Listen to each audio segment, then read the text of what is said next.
bangaka abantu kunamuhla izinto zabo abaziboni kahle phezukwabo kukhona umbango kodwa bazalelwe emgcagcweni. Bangaka abantu othola ukuthi onina babo bathi beya kosini emagcekeni emizi abaganele kuyona basina kodwa bemumethe lezo ngane zangakhishwa.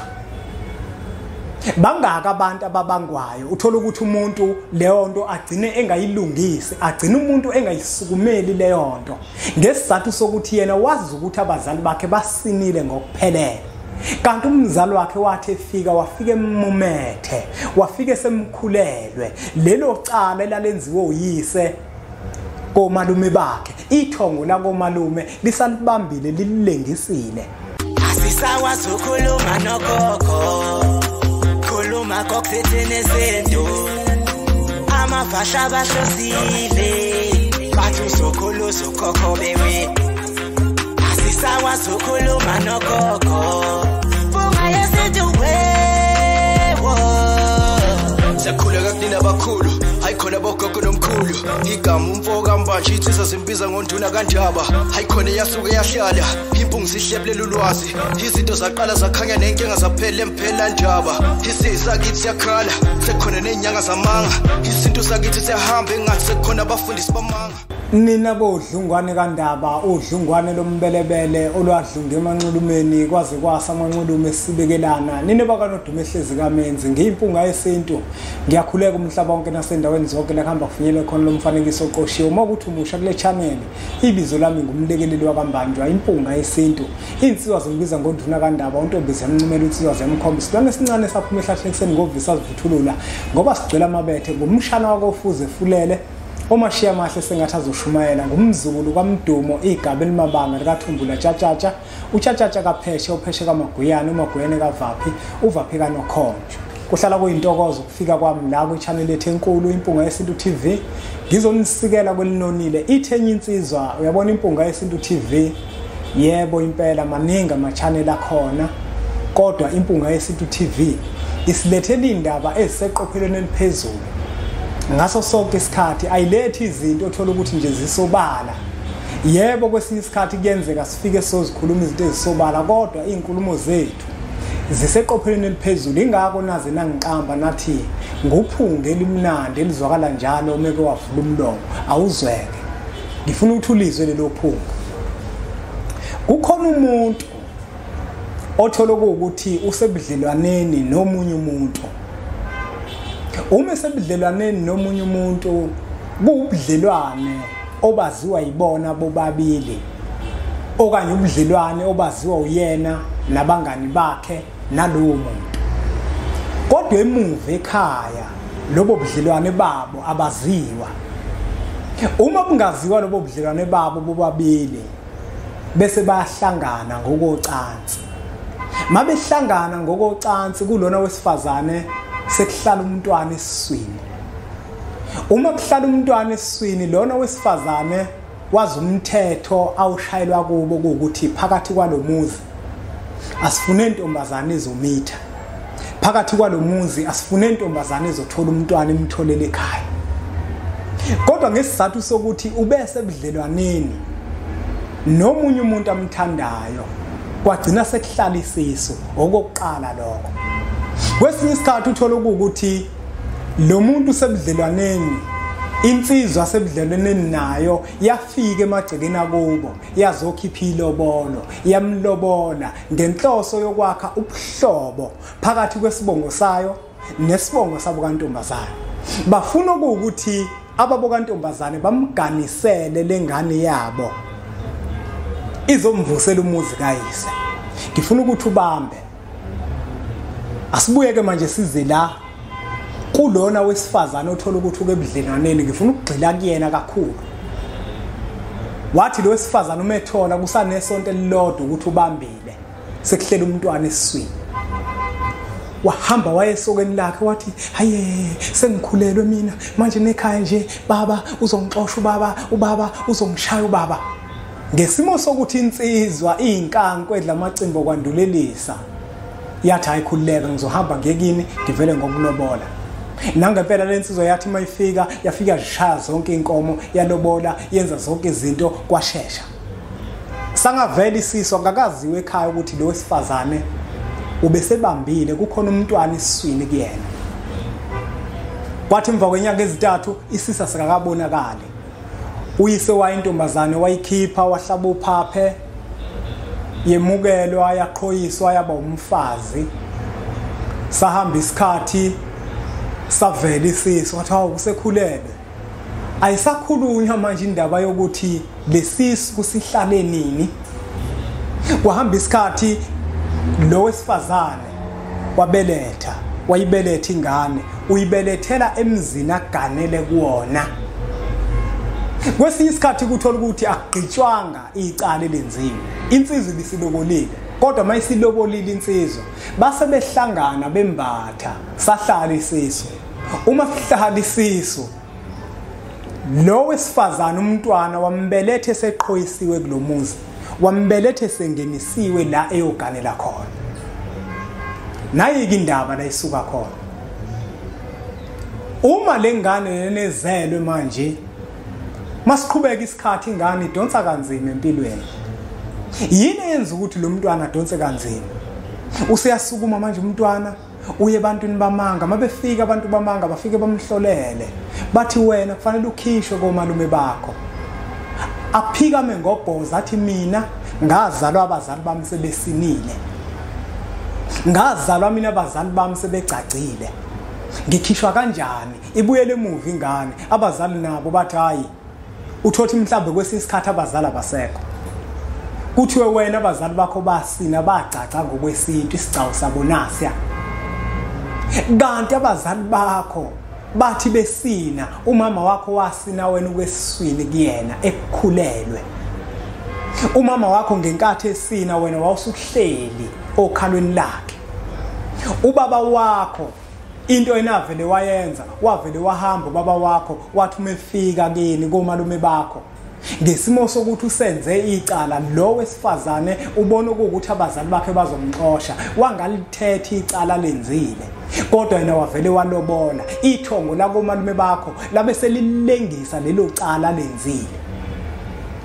Bafowethu nodadewethu bazali bethu akubukwa ukuthi ingane izalelwe kuphi kodwa kubukwa ukuthi ingane ngenkathi ihlala izozizalwe ihlale nini. Ngokwesintu sethu ukuhlangana kwabantu ababili bengagunyaziwe kuyicala.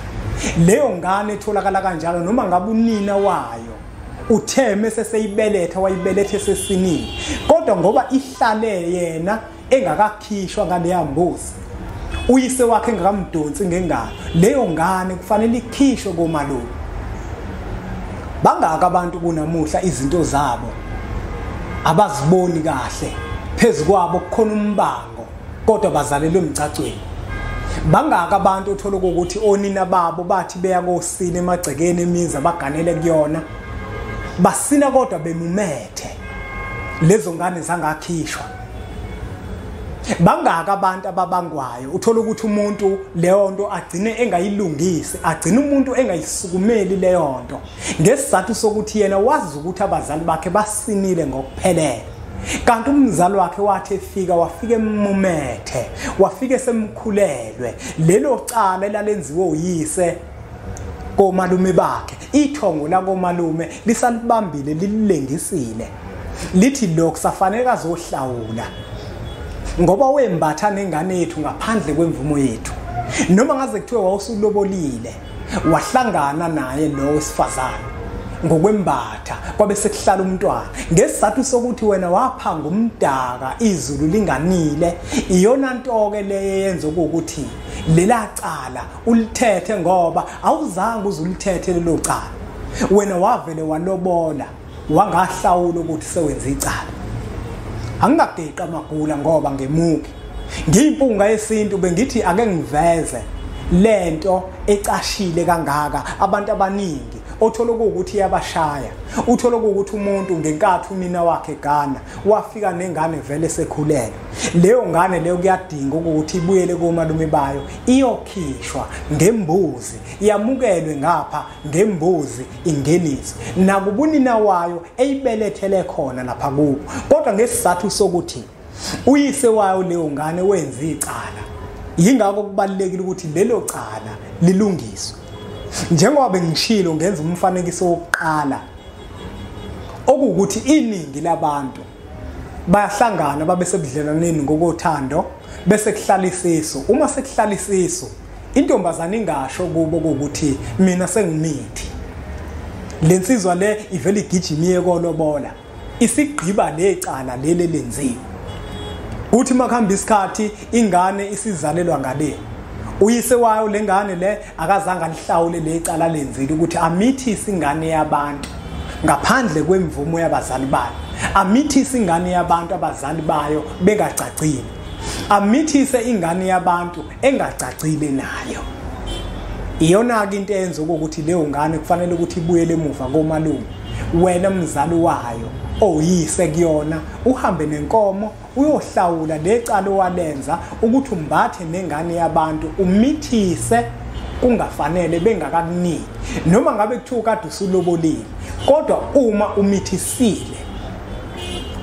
umithisile kubalekile ukuthi ulihlawule lelo cala omunye umuntu ke mhlambe kuzangezwa kahle mangithi uma umithisile uma abantu bengacacile okanye uma wesifazane engacacile lowo muntu loyo uma kuhlalisisa kuthiwa umithi ngokwesintu sethu kodwa uma ecacile kuthiwa ukhulelwe yindaba kuthiwe umithi ingoba isenzo sakhe sisuke singesona isenzo esihle ngokwasethongweni ngezikhathi zasendulo umuntu wayethumenze into eyihlazo bese bamfaka esihogweni ngaleso sikhathi isihogo ke sasendulo nangokwesintu kukubatshazwa kabi uma abantu beke bakubabaza kabi basuke sebekufake esihogweni ngaso leso sikhathi ngezikhathi zasendulo ke ukuvela umuntu azale kwangeyona into eyayikade ijatshulelwa lokho kwakuyihlazo namanje kusayilona ihlazo abantu kubalekile ukuthi bakwazi lokho ukuthi uma uyinsizwa uzovela uzalise ngaphandle kokuthi wena usuganiwe yihlazo lelo nawe wesifazana uma ukuthi uzovela uthola umntwana nje yihlazo lelo kubalekile ukuthi abantu into enjalo bayazi ukuthi uma uzothola umntwana ungashadile yihlazo lelo nje elikhulu kabi into le engafanele ukuthi uyijabulele akufanele ukuthi uvele obala ukuthi wena umithi wenza ama baby shower yonke leyo nto ngoba usuke wenza ihlazo sokufanele ukuthi yonke leyo nto uyicashise ungaziqhenyi ngayo ngoba uma uziqhenya ngawo sokuziqhenya ngento engalungile awucabangeke ukuthi lento iba yicala ngisho umuntu eselobolile kodwa leyo ngane kofanele ukuthi ihambe yokhishwa komalume bayo iyamukelwe ngalo angabheqa amagula ngoba ngemuke labe ngikhona bafowethu isifundo sethu sanamuhla besithi uma kuukuthi wena uyazi ukuthi lo muntu wamlobola okanye lo muntu omganile nawe insizwa lo muntu okuganile wathi sini emagcekeni akini wasina esekhulele yazi ukuthi leyo ngane kufanele ukuthi uhambe uye komalume bayo ufike ulithethe lelo cala ngoba ithongo lakhona lisakulegisele lisadinga ukuthi uhlawule bese leyo ngane yakhishwa nawe uyamukele uyifake esibongweni ngiyacela ke bafowethu ukuthi niqhubeke nisubscribe kwi-channel yethu enkulu Impunga Yesintu TV nizithole nencwadi zempunga yesintu ezifundisa izinto eziningi ezithinta isintu sethu ikhona incwadi esihloko sithi amava ahlabahlosile sithini isintu uyokhuluza ukhokho uma kuukuthi kukhona okuthile ofisa ukuchushiswa kukona woza imphelandaba wempunga yesintu nizohlala phansi nibe kudaba phezulu kwetafula bese impunga yesintu ikunikeza umhlahlandlela okuulwazi ngoba ulwazi bafowethu luwumuthi wenguna phakade asibonge kakhulu ke bafowethu ngonubuwelo umfanekiso eqoshweni ngiyacela ukuthi nudlulise nakwabanye ngoba nakubona uzoba usizo olukhulu bese sithi nje impunga Safuma badala kwanzima baphika ubizo bakhula izinto zaqala zagasa ibona ubuhlali namabhayi sehamba lendlela kunzima bangani baphenduka izitha idlozi isibize emanzini yabanda phakathi kuyashisa thokoza phakama dlozi nasi isikhathi sifikile nababantwana banibize ehlana ngeni baphenduleni sazisoneni kuba nobana ngeni sihawukeleni nathi sizingane kulomhlaba sithwele izono zethu